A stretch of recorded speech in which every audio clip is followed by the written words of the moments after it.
नमस्कार मित्रांनो, the live weather YouTube चॅनलमध्ये तुमचं खूप खूप मनापासून स्वागत आहे। सविस्तरपणे आपण पाहणार आहोत सध्याच्या काळामध्ये महाराष्ट्रातील कोणत्या भागामध्ये आपल्याला विजांसोबत पाऊस पाहायला भेटत आहे। तर समोरील इमेजमध्ये आपण पाहू शकता राज्यामध्ये तुरळक ठिकाणी विजांसोबत पाऊस होत आहे। इकडे नाशिकचा काही भाग आहे, या भागात आपल्याला पाऊस पाहायला भेटत आहे। तसंच जळगावचा आसपासचा भाग, नंदुरबारचा काही आसपासचा भाग आहे, या भागामध्ये आपल्याला सध्याच्या काळामध्ये पावसाचे ढग सक्रिय दिसत आहेत आणि तुरळक स्वरूपात विजांसोबत पाऊस या भागामध्ये आपल्याला पाहायला भेटत आहे। तसंच आपण पाहू शकता औरंगाबाद आणि त्याच्या आसपासच्या भागामध्ये सुद्धा आपल्याला काही ठिकाणी पाऊस पाहायला भेटत आहे। तसंच इकडे हिंगोली आणि परभणीचा आसपासचा भाग आहे, या भागात सुद्धा काही ठिकाणी आपल्याला पावसाचे ढग सक्रिय दिसत आहेत। नांदेड, तसंच इकडे परभणी, हिंगोली, तसंच इकडे बीडपर्यंतच्या भागापर्यंत आपल्याला ढगाळ वातावरण, तर एक दोन ठिकाणी पाऊस पाहायला भेटत आहे। हा मोठा पावसाचा ढग आपण पाहू शकता सक्रिय आहे या भागामध्ये। तसंच आपण पाहू शकता इकडे सांगली आणि कोल्हापूरचा सीमावर्तीच्या भागामध्ये आपल्याला पाऊस पाहायला भेटत आहे। दरम्यान इथेही पावसाचे ढग ॲक्टिव्ह आपल्याला दिसत आहेत। सिंधुदुर्गच्या भागामध्ये सुद्धा काही ठिकाणी पावसाचे ढग आपल्याला ॲक्टिव्ह दिसत आहेत। तसंच जर आपण विदर्भावर आलं तर विदर्भाच्या भागामध्ये सध्याच्या काळामध्ये आपल्याला फक्त चंद्रपूरचा भाग सोडला तर कोणत्याही भागामध्ये जास्त काही वेदर ॲक्टिव्हिटी पाहायला भेटत नाही आहे। पण आपण समोर इमेजमध्ये पाहू शकता इकडे दरम्यान मध्य प्रदेशच्या आसपासचा हा जो भाग आहे, दरम्यान आपण पाहू शकता इमेजमध्ये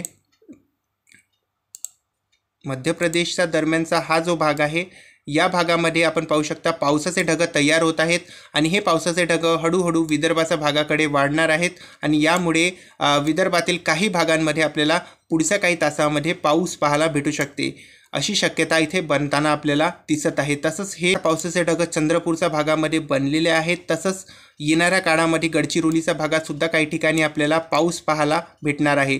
जर आपण अलर्ट्सबद्दल तुम्हाला सांगितलं, हवामान केंद्राकडून आज वर्धा, नागपूर, भंडारा, गोंदिया, चंद्रपूर, गडचिरोली, तसंच हिंगोली, परभणी, नांदेड, लातूर, बीड, उस्मानाबाद, सोलापूर, अहमदनगर, नाशिक, धुळे, नंदुरबार, ठाणे, रायगड, पुणे, रत्नागिरी, सातारा, सांगली, सोलापूर, कोल्हापूर, सिंधुदुर्ग या भागाला येलो अलर्ट देण्यात आलेला आहे। विजेच्या कडकडाटासोबत या भागामध्ये हलका मध्यम पाऊस होणार आहे, अशी शक्यता हवामान केंद्राकडून वर्तवण्यात आलेली आहे। एक दोन ठिकाणी वादळी वारे वाहण्यासोबत हा पाऊस पाहायला आपल्याला भेटू शकते। तसंच जर आपण उद्या दिवसभराचं बघितलं तर उद्या दिवसभरासाठी नागपूर, तसंच गोंदिया, गडचिरोली, चंद्रपूर, वर्धा, यवतमाळ, वाशिम, इकडे नांदेड, हिंगोली, परभणी, बीड, लातूर, उस्मानाबाद, सोलापूर, पुणे, सातारा, सांगली, कोल्हापूर, सिंधुदुर्ग आणि रायगडला येलो अलर्ट देण्यात आलेला आहे। उद्या या भागामध्ये विजांसोबत पाऊस होण्याची शक्यता हवामान केंद्राकडून वर्तवण्यात आलेली आहे।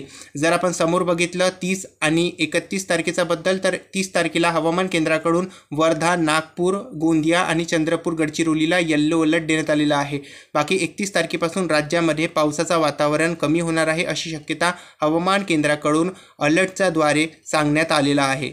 तसंच 1 तारखेला सुद्धा हवामान केंद्राकडून कोणत्याही भागाला अलर्ट देण्यात आलेला नाही आहे।